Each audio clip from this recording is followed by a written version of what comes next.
Movie के start में 90s का फेमस शो गॉडी हमें दिखाया जाता है, जहाँ पे एक चिंपैंजी के आसपास इंसानों की फैमिली रहा करती है और ये शो काफ़ी ज़्यादा उस टाइम पे फेमस था। एक दिन इस शो में एक हादसा हो जाता है जब ये चिंपैंजी कैरेक्टर्स पे अटैक कर देता है और मेन लीड को मार देता है और उसके साथ ही जो छोटी बच्ची होती है उसके चेहरे को भी नोच देता है। बस रिकी नाम का बच्चा बचता है, उसके सामने वो चिंपैंजी बैठा रहता है कि तभी कुछ लोग आकर के उस चिंपैंजी को शूट कर देते हैं, जिसमें उसकी मौत हो जाती है। अब इस किस्से का इस मूवी से क्या लेना है ये आपको एंड में जाकर के पता चलेगा।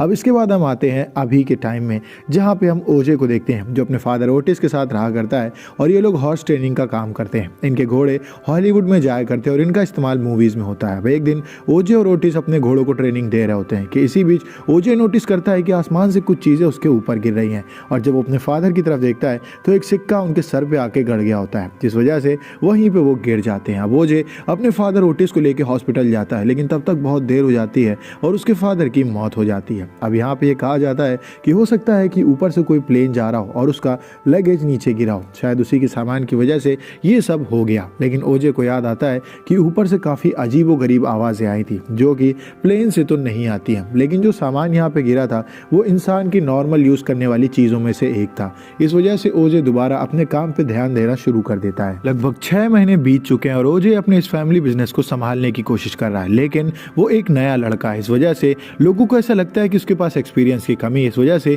उसे ज़्यादा काम नहीं मिलता है। अब यहाँ पे एक मूवी के प्रोजेक्ट पे ओजे गया होता है अपने घोड़े लकी को लेकर के। यहीं पे उसकी बहन आती है और वो स्पीच देना शुरू कर देती है। असल में ओजे की बहन हॉलीवुड में काम किया करती है और वो बहुत अच्छे पैसे यहाँ पे कमा रही है। उसकी बहन यहाँ पे आकर के बताती है कि जब पहली बार घोड़े के ऊपर बैठ करके फिल्मोग्राफी की गई थी, जो ब्लैक मैन उसके ऊपर बैठा था वो उसके दादाजी थे, लेकिन इसका रिकॉर्ड कहीं पर भी नहीं है। अब इस बीच ओजे नोटिस करता है कि यहाँ पे जो सामान लाया जा रहा है वो घोड़े के मुंह के कुछ ज्यादा ही पास रखा जा रहा है, जैसे कि एक शीशा उसके मुंह पे दिखा दिया जाता है, जिस वजह से लकी घबरा जाता है और वो लात चला देता है। अब यहाँ पे प्रोड्यूसर उससे कहते हैं कि हमें तुम्हारे एक्सपीरियंस पे थोड़ा शक हो रहा है, इस वजह से हम तुम्हें काम नहीं दे सकते हैं। जिसके बाद ओजे अपने घोड़े लकी को लेकर के वहां से निकल जाता है। उसके साथ उसकी बहन भी आती है और ये लोग एक सर्कस पे जाते हैं। असल में एक तरह का थीम पार्क होता है जो वेस्टर्न कल्चर को यहाँ पे दिखाता है और इसका ओनर कोई और नहीं रिकी होता है। रिकी वही आदमी होता है जिसको हमने मूवी के स्टार्ट में गॉडी नाम के शो में देखा था और जो कि उस चिंपैंजी के अटैक से बच गया होता है। अब रिकी को ओजे अपने सारे घोड़े बेच रहा होता है और एक एक करके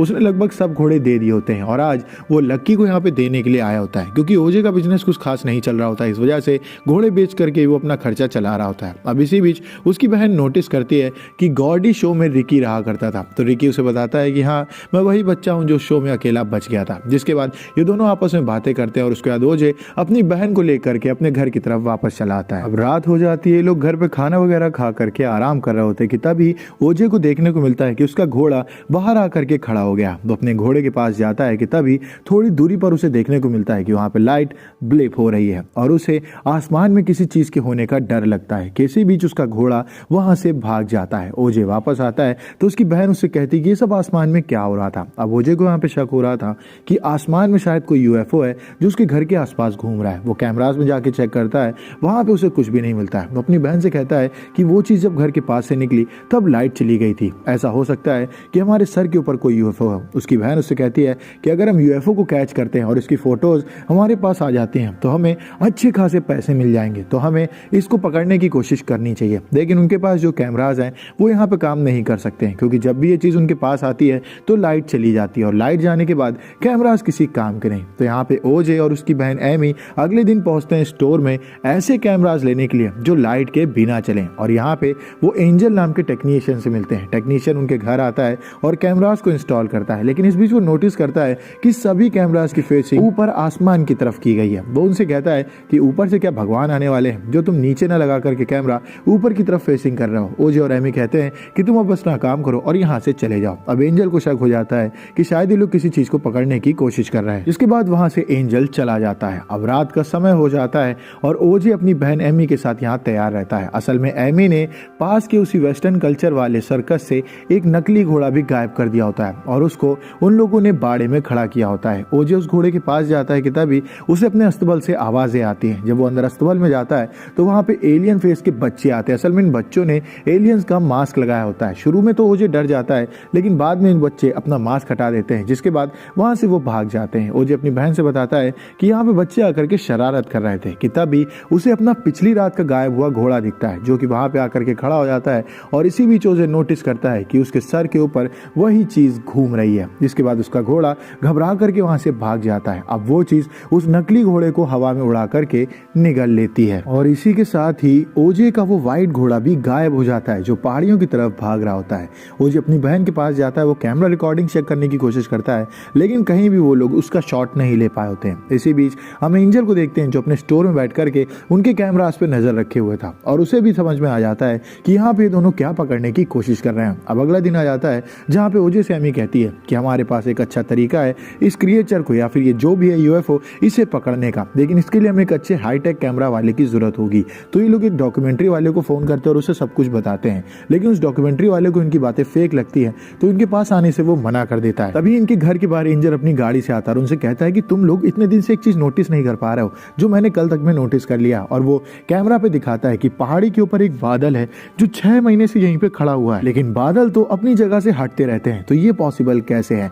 ओजे, एमी और एंजल समझ जाते हैं कि इस बादल के अंदर ही वो यूएफओ और या क्रिएचर वो जो भी चीज है इसी के अंदर छुपा हुआ है, तो उन्हें इस चीज को कैप्चर करना होगा। अब यहाँ पे एमी कहती है कि हमारे पास बहुत ज्यादा सबूत हो तो गया है कि उस पहाड़ी के ऊपर ये बादल लगभग 6 महीने से, इस चीज को अगर हम अपलोड करेंगे तो क्या हम फेमस नहीं होंगे, हमें पैसे नहीं मिलेंगे। एंजल कहता है ऐसी काफी सारी वीडियोस इंटरनेट पे पड़ी हुई हैं, लोगों का बस मजाक बना है, तो अगर तुम ऐसा करना चाहती हो तुम ट्राई कर सकती हो, तुम्हारा भी बस मजाक बन जाएगा, इसके अलावा कुछ भी नहीं होने वाला। हमें कोई तरीका निकालना होगा इस चीज को पकड़ने का। वहीं दूसरे हम देखते हैं गॉर्डी के उस शो को जब 90s पे गॉर्डी ने अटैक किया था अपने ही कोवर्कर्स पे, और यहाँ पे रिकी को देखने को मिलता है हमें जो काफी घबराया हुआ है, टेबल के नीचे बैठा है और कैसे वो बंदर उसके सामने सब लोगों को मार रहा है, यही चीज वो देख रहा है। और फिर हमें प्रेजेंट का टाइम दिखाया जाता है जहाँ पे रिकी आज अपने सभी दर्शकों के सामने एक शो करने वाला है और इसके लिए वो लकी का इस्तेमाल करेगा। वो सबको खुले एरिया में चेयर्स में बैठा देता है और उनसे कहता है कि आसमान में कोई चीज है जिसको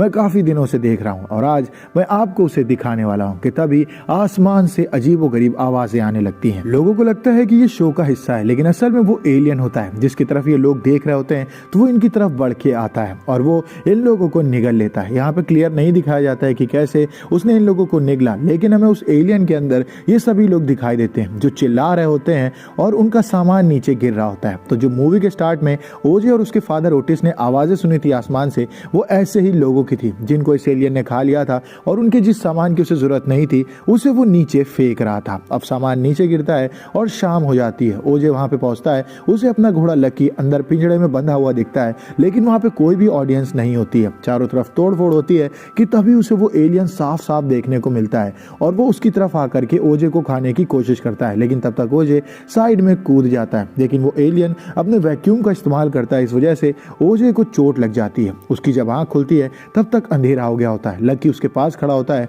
और लकी को लेकर के ओजे फौरन वहां से भागता है। वहीं दूसरे हम देखते हैं कि एमी और एंजल साथ में मिलकर के सारे कैमरास का सेटअप कर रहे होते हैं। इसके बाद एंजल अपनी गाड़ी में बैठ करके वहां से चला जाता है। इसी बीच एमी से बात करते हुए ओजे से बताता है कि ये कोई यूएफओ नहीं है, बल्कि ये क्रिएचर है जो दूसरे प्लेनेट से यहाँ पे आ गया और यहाँ पे आकर के अपनी भूख शांत कर रहा है। ये एक जगह छुप करके रहता है और जो भी इसकी तरफ देखता है उसे ये घसीट लेता है। वहीं दूसरे हम देखते हैं एंजल को जो घर से थोड़ा दूर ही गया होता है कि उसकी गाड़ी बंद हो जाती है। एंजल समझ जाता है कि ये क्रिएचर उसके सर के ऊपर है। वो फौरन गाड़ी छोड़ करके भागता है एमी के घर के पास और एमी के घर के अंदर घुसता ही जैसे वो उसे सर के ऊपर से अजीबोगरीब आवाजें सुनाई देती हैं। असल में ये एलियन इनके घर के ऊपर आकर के रुक गया है और वहां पे वो उन लोगों को डाइजेस्ट कर रहा है जिसको उसने उस शो पे खाया था और उनका खून उनके घर के ऊपर गिर रहा होता है और उन्हें लोगों के चिल्लाने की आवाजें सुनाई दे रही होती हैं। इनका घर खून से एकदम सन गया होता है। इसी बीच ओजे भी अपनी गाड़ी लेकर वहां पे आ जाता है और जैसे वो एलियन के पास पहुंचता है उसकी गाड़ी